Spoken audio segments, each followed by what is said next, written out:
Boa noite a todos, que Jesus nos abençoe e nos conceda a sua paz. Hoje vamos falar um pouco sobre a nova era. Nós estamos vivendo um momento histórico de grandes mudanças que estão exigindo de nós muitas adaptações e muita resignação.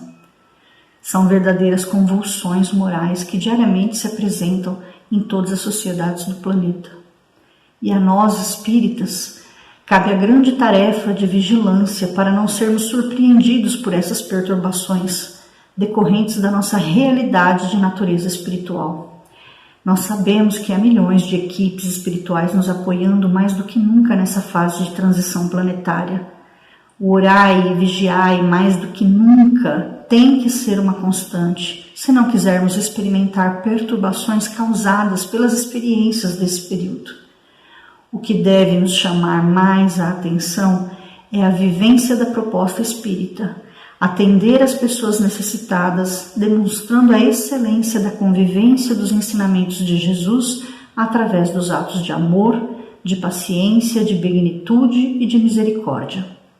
Vínhamos vivendo dias de contestação, de ironia, de competição infeliz, preocupados mais com a própria imagem do que com os valores morais e éticos. Tenhamos essa vigilância de embasar nos ensinamentos de Jesus a nossa conduta. Busquemos ser autênticos, sim, e tenhamos a nossa opinião sobre as coisas que podem ser diferentes das opiniões das outras pessoas, mas sem gerar conflitos, sem críticas, porque sem vigilância nós acabamos por travar um combate como se o outro fosse o inimigo. E a paz que os bons espíritos proclamam e programam para a Terra está na palavra de Jesus, que é a paz da consciência tranquila, resultado de uma consciência reta pelo dever nobremente cumprido.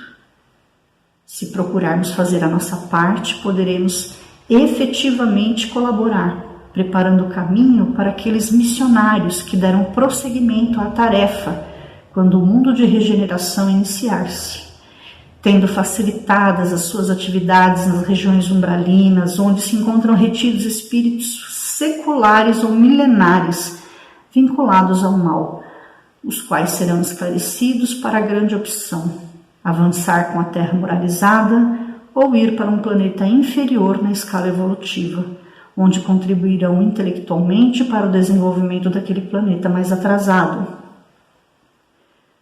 Quando então desenvolverão as aptidões morais e intelectuais, até que atinjam a maturidade moral necessária para reencarnarem-se em planetas mais avançados. No livro Evolução em Dois Mundos, vemos o retrato fiel dos dias em que estamos vivendo na figura de Policarpo, no que se trata das novas gerações. Ele discursou, dizendo que estamos saindo de um inverno terrível, mas enfrentaremos um verão devastador.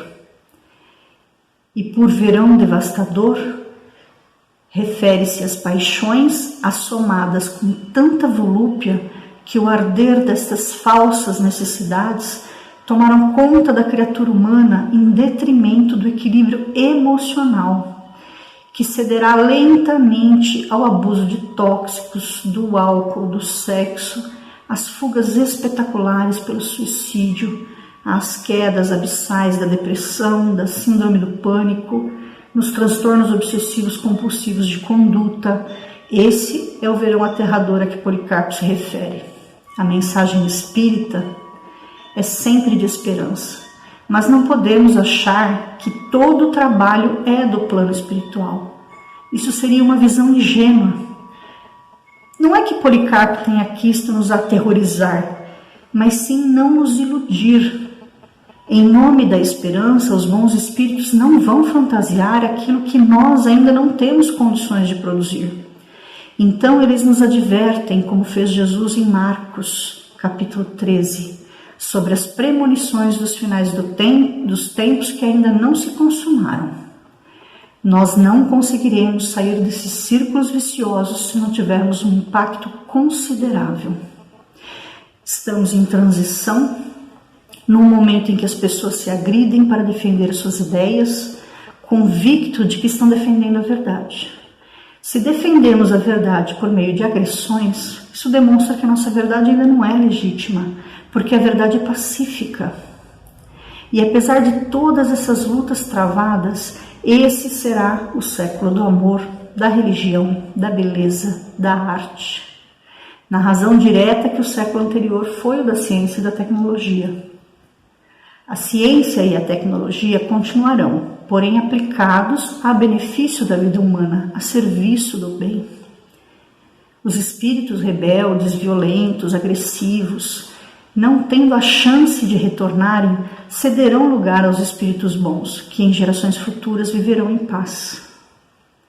No Livro dos Espíritos, a pergunta 1019, Allan Kardec pergunta aos espíritos superiores: o reinado do bem poderá implantar-se algum dia na Terra?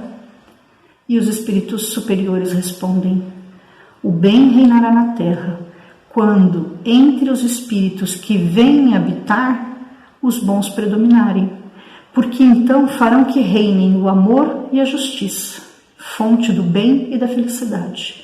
É pelo progresso moral e pelas leis de Deus que o homem atrairá para a terra os espíritos bons e afastará os maus.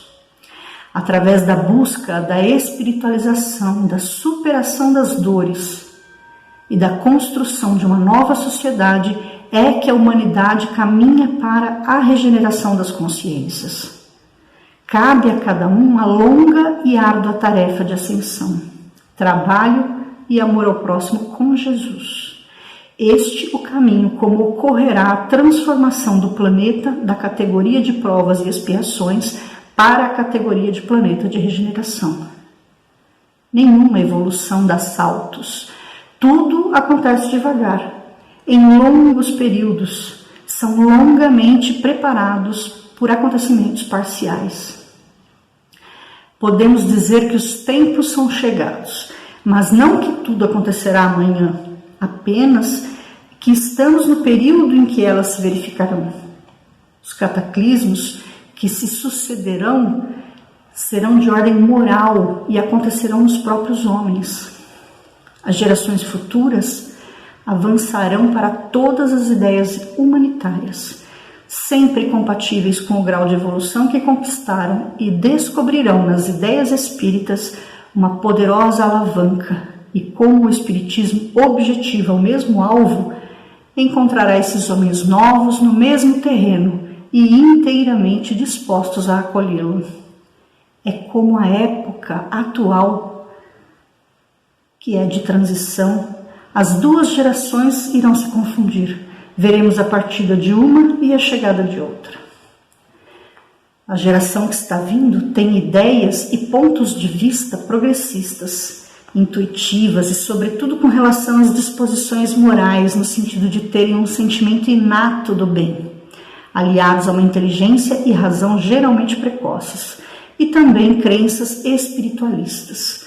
Tudo isso constitui um sinal de certo grau de adiantamento anterior. Não será uma geração de espíritos eminentemente superiores, mas espíritos que já alcançaram uma capacidade para assimilar ideias de progresso e estão aptos a esse movimento de regeneração planetária. Nunca houve tanto amor na Terra quanto hoje. Nunca houve tanta gente dedicada ao bem. Cientistas se dedicam às soluções dos problemas, as ciências biológicas trabalhando para a preservação da vida sob novas condições, pessoas boas e abnegadas vivendo no anonimato, sonhando com um mundo melhor.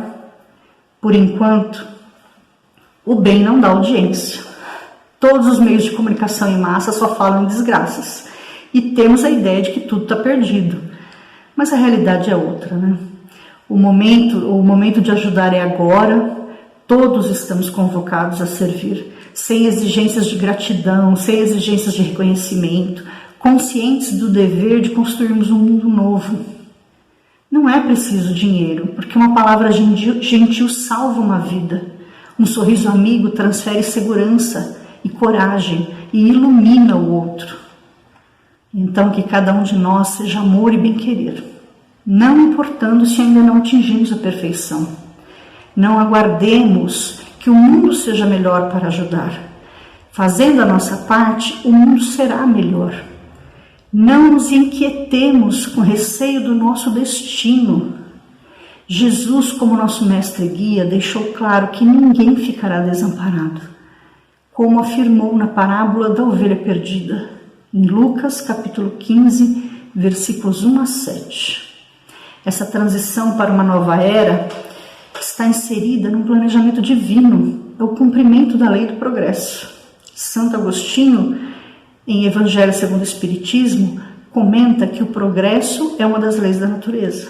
Todos os seres, animados e inanimados, estão submetidos a ela pela bondade de Deus, que deseja que tudo se engrandeça e prospere. A própria destruição, que parece o fim de tudo e, na verdade, um meio de se chegar pela transformação a um estado mais perfeito. Tudo morre para renascer e nada sofre aniquilamento. Da mesma forma que os seres progridem moralmente, os mundos que eles habitam progridem materialmente. A Terra já foi mais inferior do que é hoje e alcançará um grau mais elevado. Hoje ela é de provas e expiações, mas passará a condição de planeta de regeneração. Os homens serão mais felizes na Terra, porque observarão mais as leis divinas. Todas as leis da natureza são obra da eterna sabedoria e presciência de Deus. Tudo o que é efeito dessas leis resulta da vontade imutável de Deus, que é a causa. A humanidade realizou imensos progressos, mas ainda precisa que reinem entre si a caridade, a fraternidade e a solidariedade, porque são essas coisas que asseguram o bem-estar moral de todos. Já sabemos que conseguimos isso em meio às crises, né? Agora precisamos agir dessa maneira em tempos de paz. No livro A Gênese, a mensagem do Espírito Aragô, que diz assim: no mesmo sistema planetário, todos os corpos que dele dependem reagem uns sobre os outros. Todas as influências físicas aí são solidárias, e não há um só dos efeitos que designais sob o nome de grandes perturbações que não seja a consequência de componente das influências de todo esse sistema. Isso quer dizer que dentro de um sistema planetário, todos os seres estão interligados pelas ondas mentais, pelas vibrações constantes de cada um.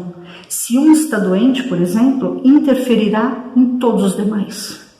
Então, uma pandemia ocorre como consequência da influência de pelo menos a maioria de uma civilização. A matéria orgânica não poderia escapar a essas influências.